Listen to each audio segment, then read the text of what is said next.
less time.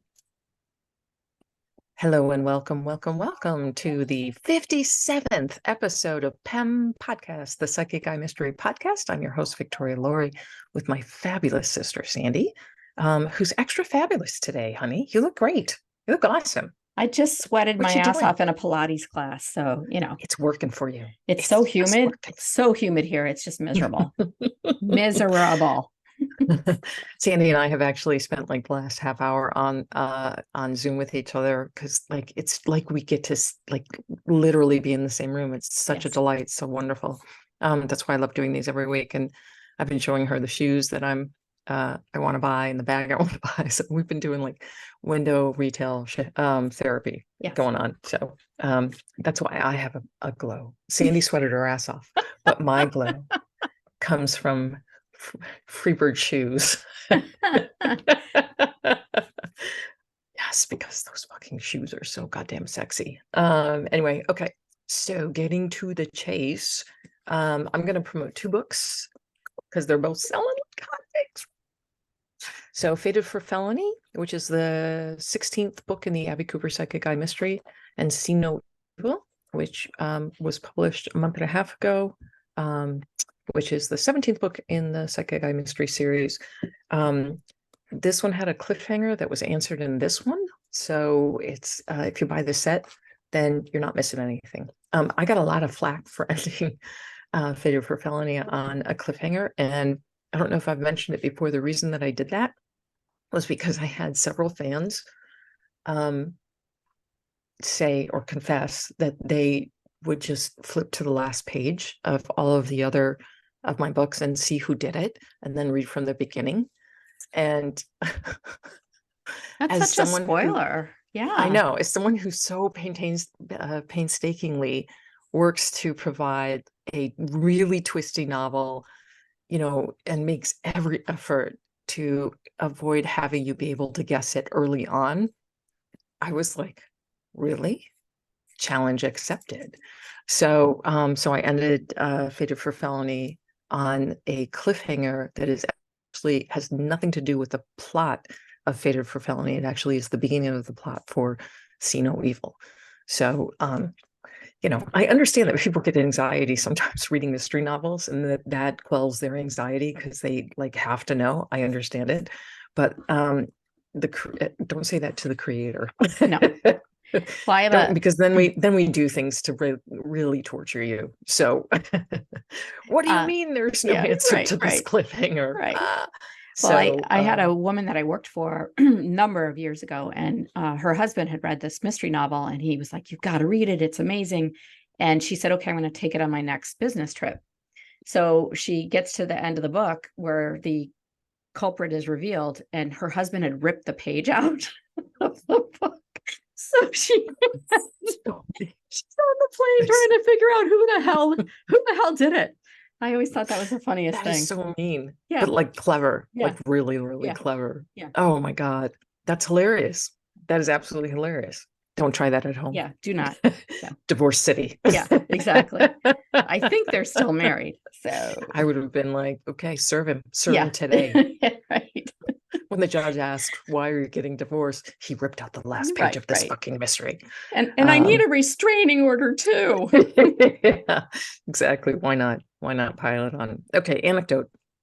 I have a great anecdote that I've been waiting to share. This one I've had kind of in the hopper. So I read for a woman who was, I think, in her late 50s. I don't think that she was that much older than I am, if she was at all older than I am. She right away, her father came in, and they always tell me who they are basically based on the placement that they come in at. So when I say come in, they just sort of make their presence felt. It's a pressure, and wherever that pressure is applied tells me who they are. So pressure here is like sibling or spouse, usually, or could be cousin, could be friend, but usually it's someone in the family tree right away. And then up a little bit, father is on left side, mother is on right side. Up a little bit more are grandparents, right? And they try to stick to the side. Sometimes they bounce back and forth. It drives me crazy. But anyway, so he came in, boop, right there. So it was he was very identifiable by that. And my first question to her was, did your dad smoke? And she said no. And I said, really? I like, because he was showing me enough smoke to be like a 3-pack a day guy. And I'm like, so weird. He's just surrounding himself with smoke. And she goes, well, he ran into a burning building to try and save people in the burning building, and he perished. And I'm like, oh God, oh my God. That's so horrible. That's why.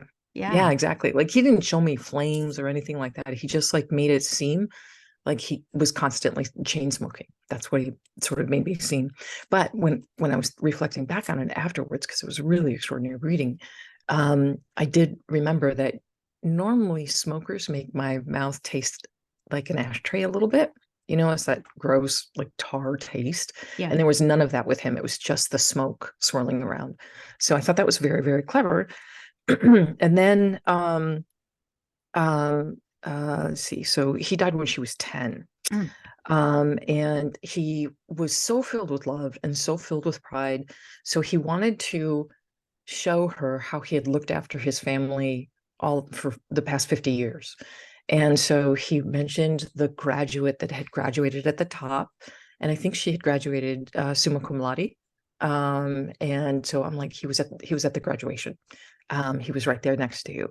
And then he wanted to mention the artist. And I think there was a professional artist in her family as well. I think that was her granddaughter. And he was talking about her love of gardening. She had just been out gardening. And then he mentioned he was holding a cat, and he was stroking the cat. And I felt like there was an inside joke about this cat, right? So I said, well, your dad's got a cat. And she's like, okay. And she's like looking at me a little funny. She's like, he didn't like cats. And I'm like, well, I don't know. He's like stroking the cat. And I said, and then he starts showing me smoke again. And I'm like, dude, come on. You cannot really.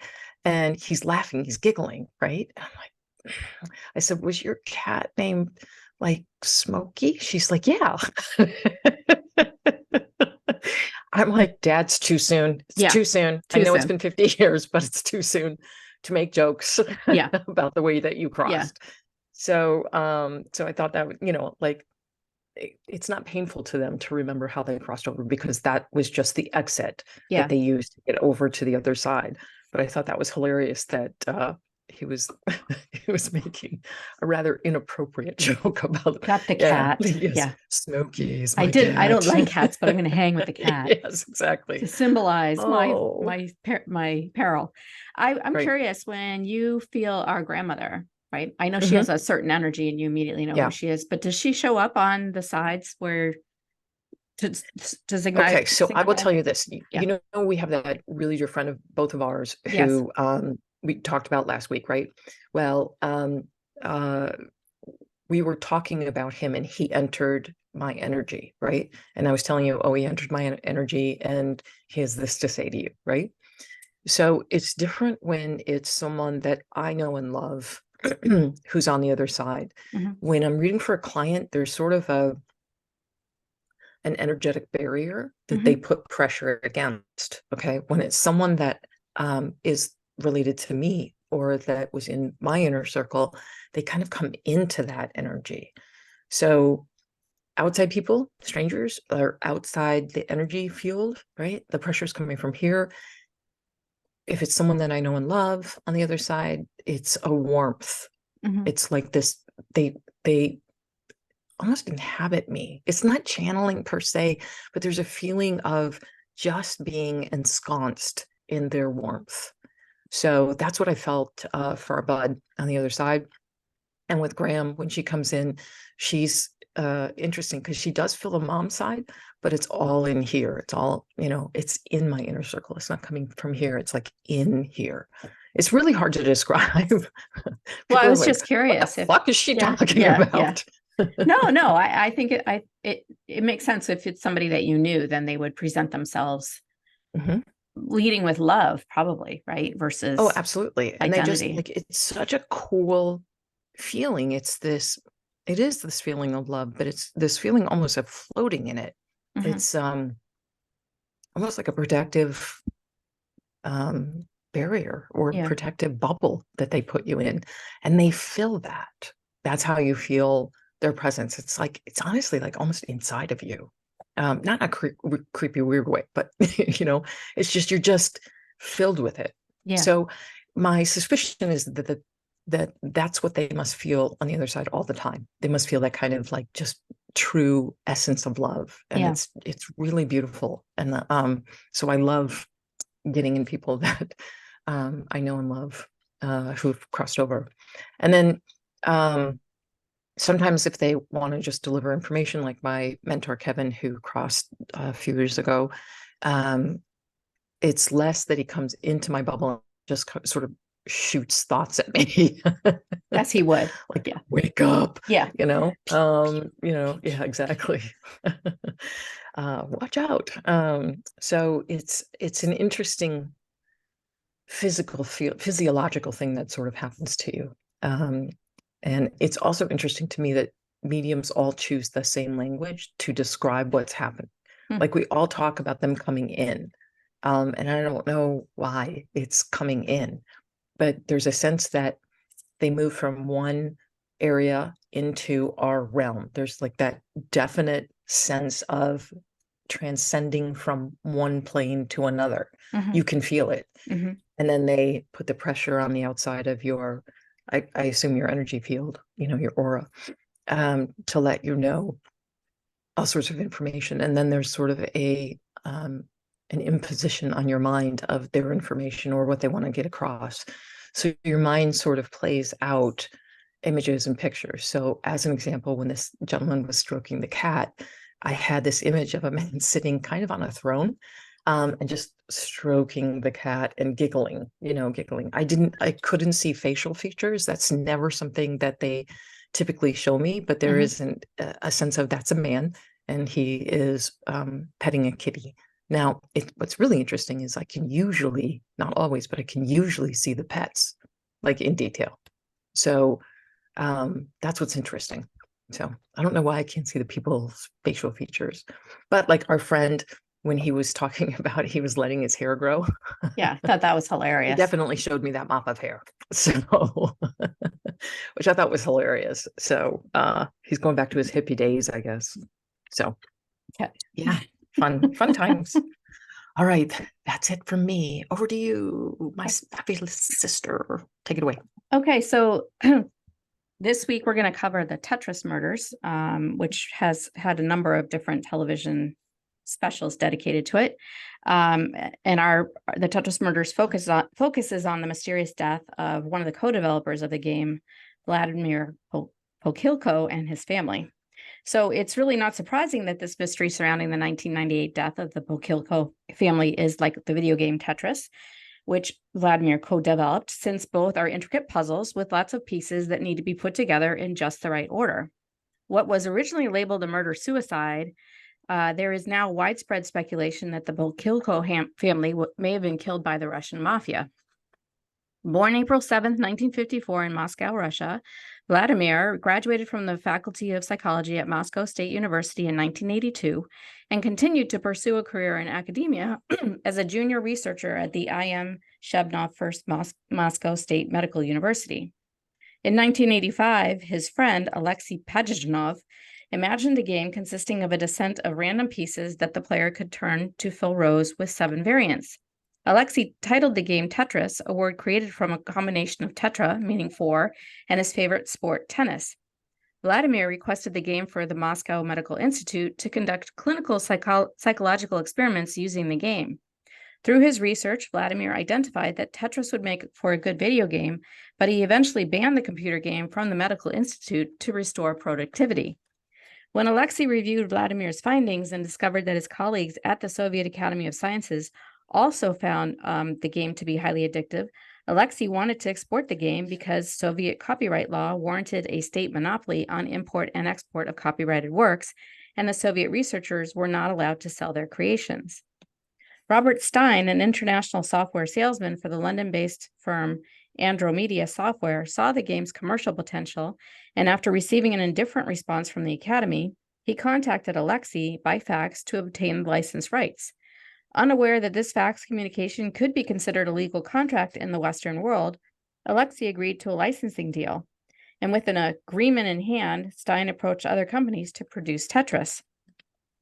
Following the 1987 Consumer Electronics Show, Stein signed 2 agreements. He sold the European rights to Microsoft and the American rights to sister company Spectrum Holobytes for £3,000 advance, about $6,000, and a royalty of 7.5% to 15% on sales. Alexei was left out of the percentage sales agreements, and before he could even attempt to make money from Tetris, Soviet authorities forced him to hand over all of the rights, which he did so out of fear of retaliation. Quote, I would not have been in person. I would have been in prison for sure had I gone directly to Nintendo, Alexei told the Examiner in 1996. I would have had to have been a dissident and possibly be cheated for everything anyway, so it wasn't worth it.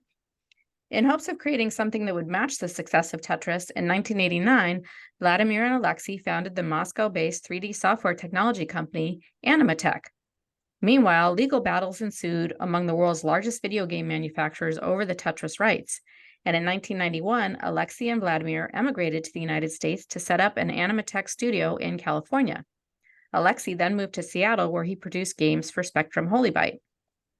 In April of 1996, when Soviet restrictions over Tetris expired, the rights to Tetris reverted to Alexei, from which he then founded the Tetris Company in June of 1996 to manage the rights and royalties on all platforms for each Tetris game and derivative sold worldwide.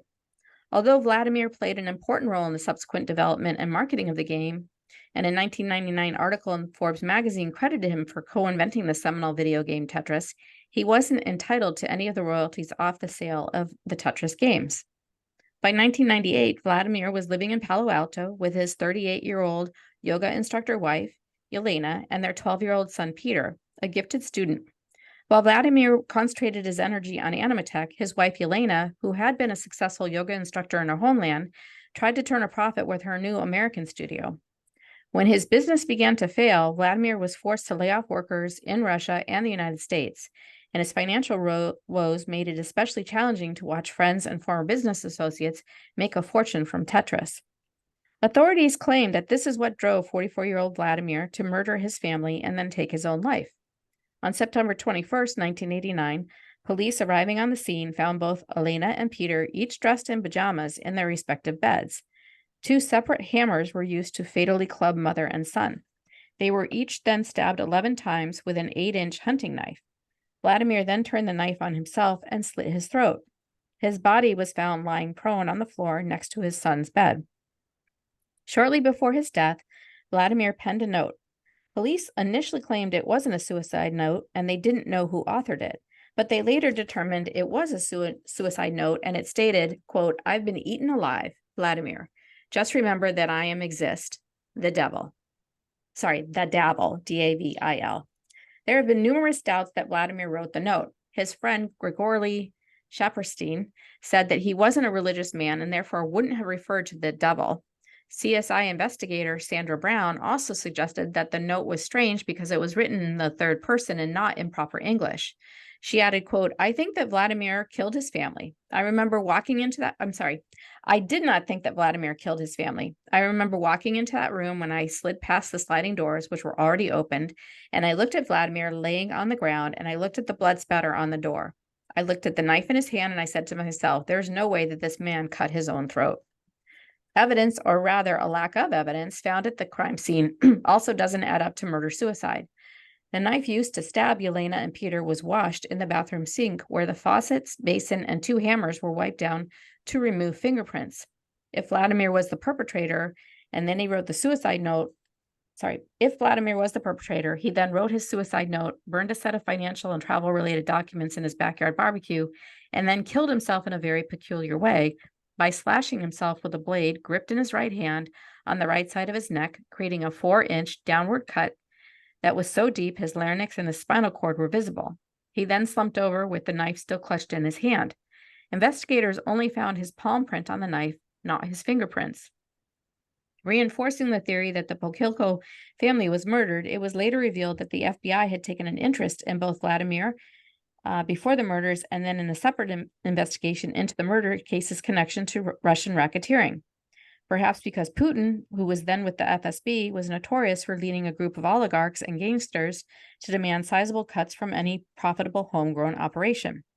Despite widespread speculation that the Pokhilko family was killed by the Russian mob seeking Tetris profits, and renewed interest in the case because of ID Channel's 2020 three-part documentary called The Tetris Murders, the 1998 case remains closed as a murder-suicide. People in the Palo Alto community knew the Pokhilkos as a happy and loving family, and to date, what truly happened to Vladimir and his family remains a mystery. My sources for this case include Wikipedia, Tetris, Wikipedia, Vladimir Pokhilko. The Daily Mail was the developer of Tetris and his family killed by the Russian mob, December 5th, 2022. Forbes.com, The Tetris Murders docuseries explores mysterious death of the Tetris co-developer and his family by Riza Sarakan, December 5th, 2022. Newsweek.com, The Tetris Murders delves into the mystery behind horrific 1998 murder case by Simone Carter, 12/5/22. And The Daily Beast, The Tetris Murders explores the sinister theories behind the video game co-developer's grisly death by Nick Shager, December 5th, 2022. So, Victoria, I know you have a very strong opinion and impression about what actually happened.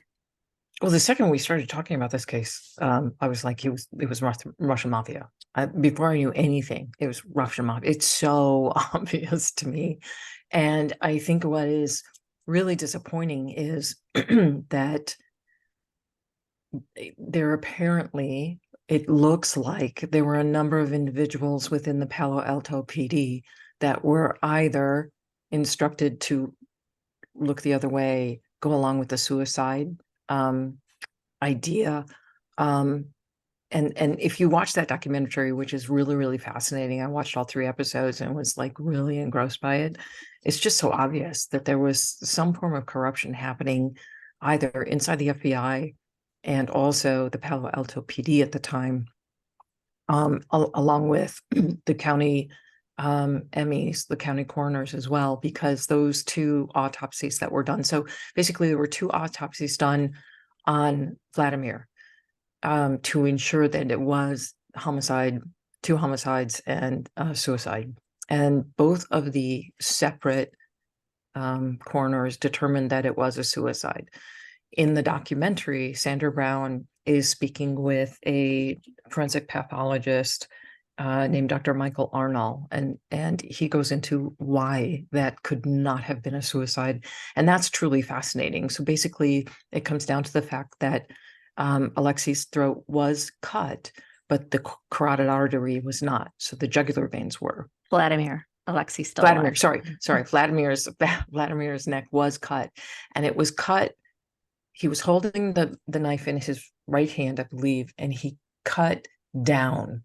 So trying to get a knife in and down, and then the wound was so deep that the spinal cord was exposed. So the reason that the coroners were determining that it was a suicide was because there were 2 other hesitation marks, 2 other cuts in his neck that they determined were hesitation marks that is often present in suicide victims. However, those hesitation marks, suicide hesitation marks, would be absolutely indistinguishable between torture marks, with torture marks. So it's obvious to me that they were torture marks, that he probably was held in front of his family as they were murdered. And then he was hit with a hammer because they also noted a U-shaped bruise at the top of his, I think, temple. And it wasn't enough to crack the skull, but it could have absolutely rendered him unconscious. The blood splatter from the cut to the neck was really low. So it's almost as if he got down on his knees, leaned forward, and then jammed the knife into his neck and didn't cut across, cut down. So the carotid artery was not cut, which is a high pressure vein. The jugular veins were cut, which are low pressure veins. You're going to die in a couple of minutes, but you're going to die in a couple of minutes versus the carotid, which is, really quick, really quick. The other interesting thing is that at the scene where he's lying prone, his hand was gripping the knife. Mm-hmm. And if you're going to cut yourself, you're going to spasm and drop the knife. You're not going to hang on to it. And then when they examine the knife for fingerprints. They only found a palm print, no fingerprints. And in the sink where the hammers and the knife had been wiped clean, there were no fingerprints in the sink. And this was a family bathroom. So there should have been fingerprints in the bathroom. Exactly. Yeah. Exactly. So so none of it adds up. And it's interesting that you mentioned spasm, because the knife was found in his hand and it was attributed to a it's called a cadaveric spasm. So cadaveric spasms are when you have an injury that's inflicted on you that does not allow you to breathe. You can't breathe. And so your whole body tenses and it cannot relax. So you die with your fist balled or whatever you're holding in the grip, right? So this pathologist who was on the documentary had done over 5,000 autopsies, and is one of the foremost leading forensic pathologies in the country. And he said, I've never seen a case of cadaveric spasm. And he said, and I don't know anyone who has. In theory, it exists, but he's like, I've never seen it. So, so given that he had minutes to die, like he could have gone and checked his email, ordered a pizza, during the time, like the time that it took for him to die. What's he doing? He's holding onto the knife and he's just lying there sort of waiting, and there's no attempt to cover the wound. There's no that hurts, right? Right. And how do you stop yourself from doing that? So he was probably knocked unconscious, then his throat was cut, and that's how he was murdered. The note is really odd. The note is really odd because his Vladimir's English was better than that. Way better. So so like it's half in English, and then Davil is Russian. So I have a feeling that the two torture marks might have been sitting in front of the computer having to type out his own suicide note. So terrible. And then the documentary also notes a number of other oligarchs who were killed in a very similar fashion. So it turns out that the FSG, which is like basically the secret police in Russia in the 1990s, sort of perfected making deaths look like suicide. And they were particularly, like, there was a sort of particular pattern, which was you kill the entire family and you make the head of the family appear as if he has murdered his own family. So there were other cases where, a 9-year-old daughter was murdered and her mother, and then the father was also murdered.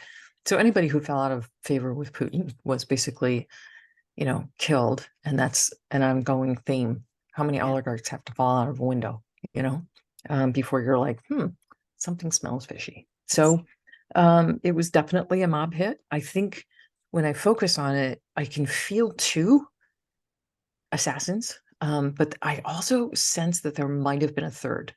There might have been a third. Because the room feels full. So one took one room, the other one took the other room, murdered the wife and son, and then there was a third probably handling Vladimir. Is sort of my sense. That's what happened. I cannot imagine watching your family slaughtered like that. That's your child. Like, his son was beloved by Vladimir for sure. It was also interesting that Animatech was losing money, and I think the Russians felt that it should be earning money. Yeah, they had no idea. Right. So when he didn't know he was losing money. Right. So when he had to lay people off in Russia and then in the United States, that it looked like, what are you doing? You're supposed to be making money hand over fist. It worked with Tetris. Why isn't it working with the Animatech? Right.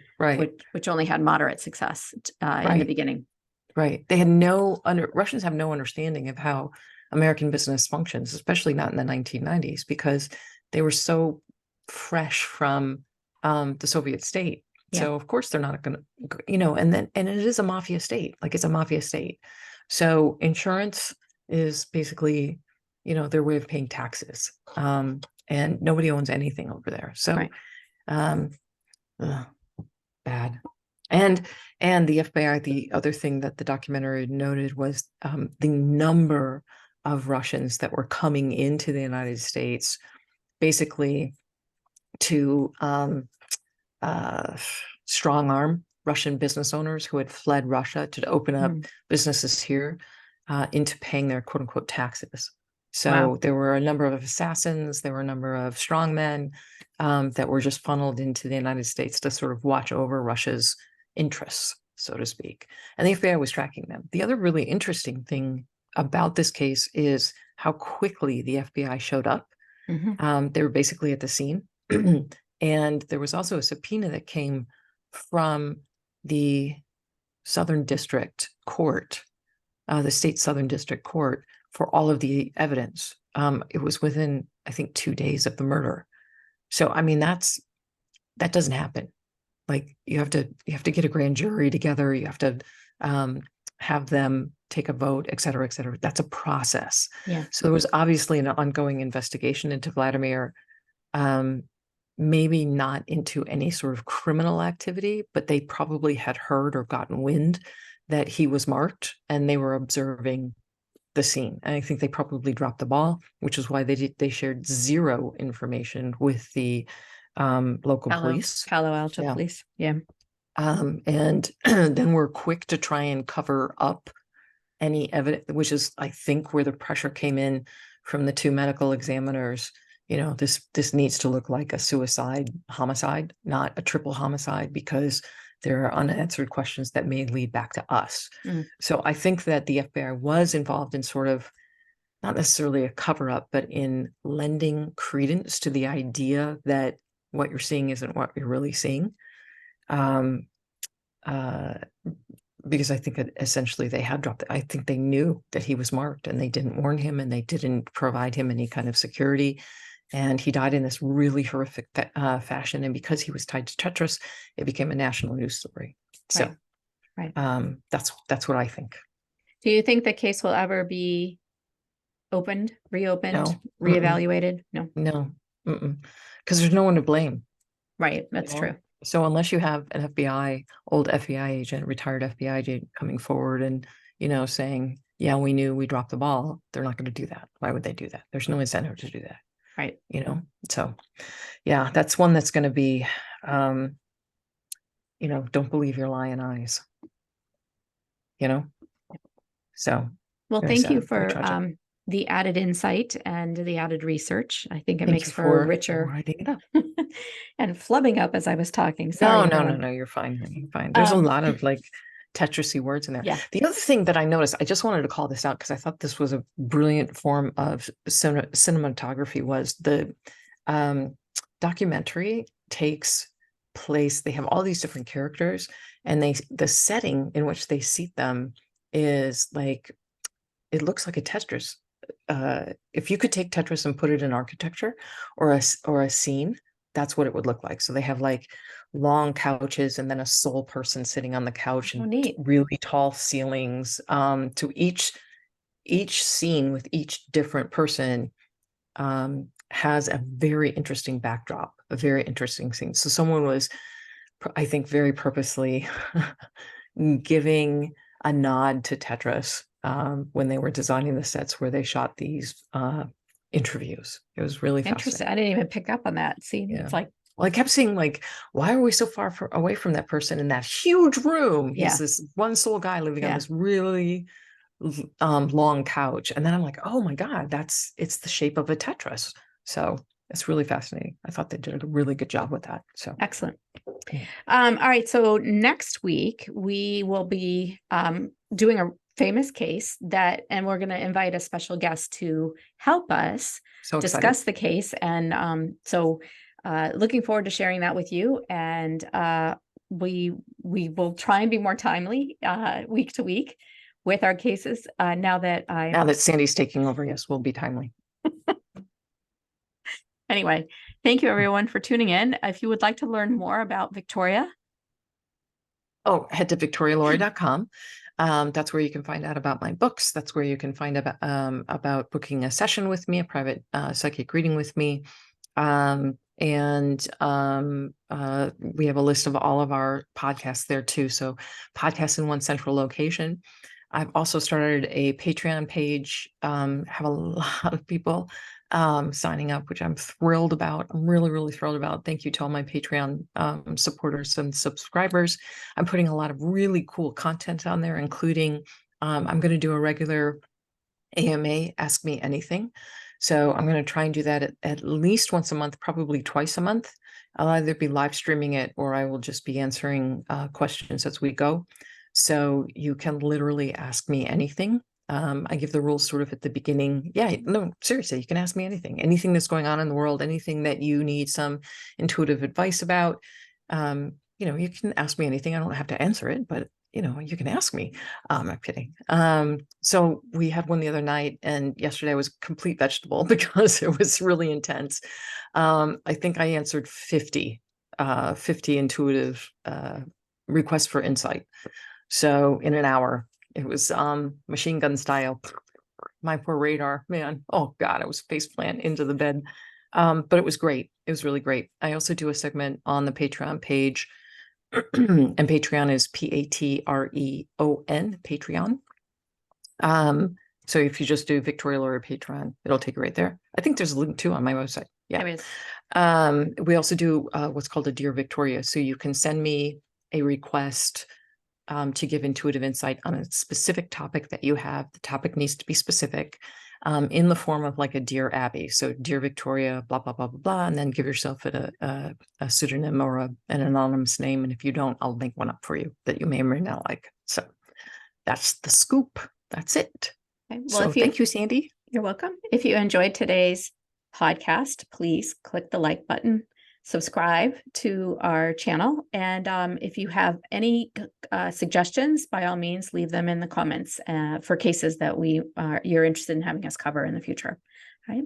Thank you, everyone, for tuning in. Very much appreciate it. And we'll look forward to seeing y'all in a week. Bye, guys. Take care.